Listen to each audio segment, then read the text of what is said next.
All right, g'day, hi, and welcome. There's my other camera. That's the one that goes all the time and pops out because I popped the mics on that sucker when I was target shooting with my 357 Magnum a few years ago, shooting zombie targets. All right, so check out my hat, my close. All right, so I'd like to hear from you guys a bit too. I have my usual subscribers. And stuff like that, and like to hear how are you liking these short little 10-minute videos of odd topics? Is there any topic that that you think I could get away with that you'd like to hear about? Let me know. I'll see if I can get to it. A lot of times, hey, Reg, can you cover this? And I do, and it's like 5 months later. I'm bad for that. I apologize, but it just it's a Reg thing. We'll just say it's a Reg thing. You just got to go with the flow. That's it. I wanted to talk about, but I don't know how to,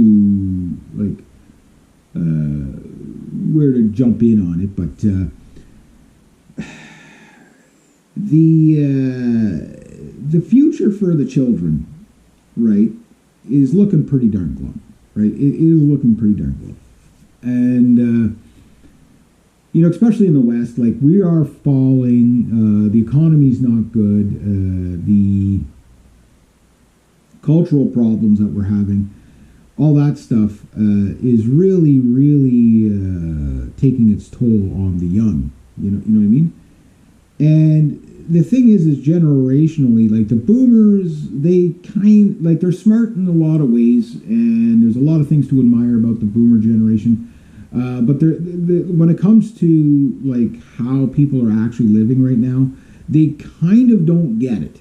They kind of don't get it because they only get their like the only people that are watching the mainstream media right now are basically 65 and plus, right?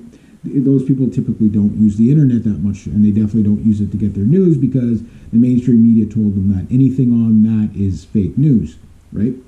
So they believe whatever they're told, and they can't figure out why the world's so wacky. So they just think a lot of kids are just being lazy. You know what I mean? Oh, it's just if they would just work a little harder, they could they'll do fine, right?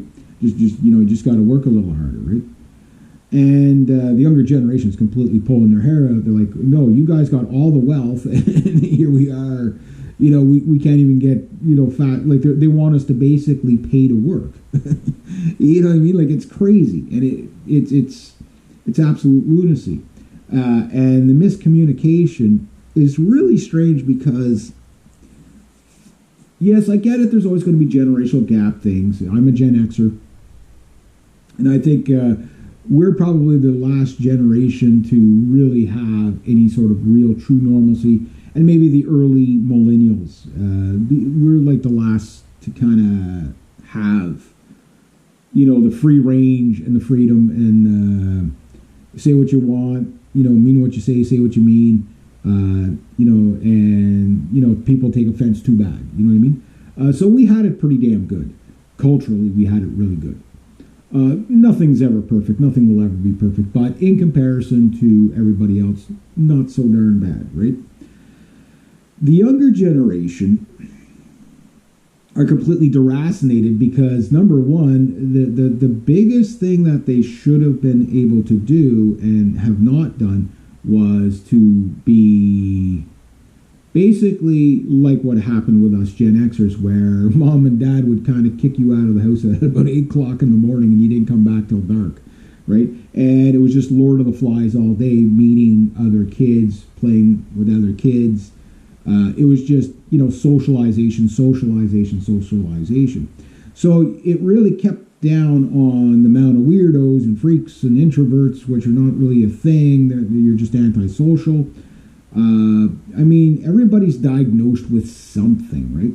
And the Gen X crowd was kind of the first where they started that, where it's like ADHD. I was like probably generation 1 of ADHD kids. Oh, yeah, apparently you have this, right? And dyslexia and all that. And it's like, but it was stuff you could totally overcome, right? It's stuff, and it's, so how much, like I never took medication for it. It was just like, okay, you just have to figure out the learning process. What made me help me with my dyslexia when I was younger was typing on the computer, because it became mechanical. And as soon as it became mechanical, I'll never win a spelling bee, but what I'm saying is, oh, okay, I get how it goes now. And whatever. So I couldn't really read until I was about 15. I had one teacher, the way she taught me was, she goes, well, as long as it's not like a skin magazine or what you'd call a porno mag or whatever. She goes, as long as it's nothing like that, you can bring in your guitar player magazines and your motorbike magazines and your car magazines and stuff like that, and read something, a paragraph a day for me. That got me going. She sat down, she took the time and got me going. And then I got introduced to the S.E. Hinton books, Rumblefish, Outsiders was the first book I ever read full, cover to cover. And I've read that book about 5 times. Read Rumblefish, what was it? That Was Then, This Is Now, Tex. She had a whole bunch of good ones. It was S.E. Hinton. They're all like kind of, what they call greasers and socias back in the 50s. Like, it was based on like those dynamics, and they were great. Rumblefish was cool, but The Outsiders was a legend. The movie was good too, because it followed the book fairly closely, and you would say, okay, yeah, but the level of reading in that wasn't that sophisticated. And then we tried Shakespeare. I hated it.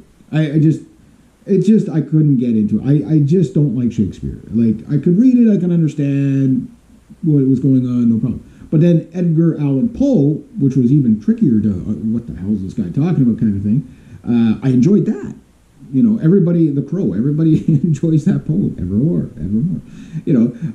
Reading like little short stories and stuff like that. Read a bunch of, because my sister was like, my sister was total opposite of me. My sister was like bookworm extraordinaire. And she was a huge Stephen King fan. I know Stephen King, okay, he's a bit of a whack job. I get that, love him, hate him, whatever. But he is a good writer. And I read The Stand. Yeah, my sister had the book. The first version of the book was that thick. The second version was that thick. Like, there was like all these versions of the book. I think I made it about 3/4 of the way through, stuff like that. So I've read a few books in my lifetime, mostly years and years ago. I just don't sit there and read. And I know it's a good idea to do that. I try to do that, but I just, being the working man I am, I don't have that kind of leisure, right? And plus, I'm the musician and stuff like that. So I've occupied my time, and I guess that's what this video is about, is that with things over my lifetime that have always kept me entertained and mentally stimulated. And this is what the younger generation does not have. They've got video games, which I'll make the part 2 of the video games and the little cartoons and stuff that they're watching.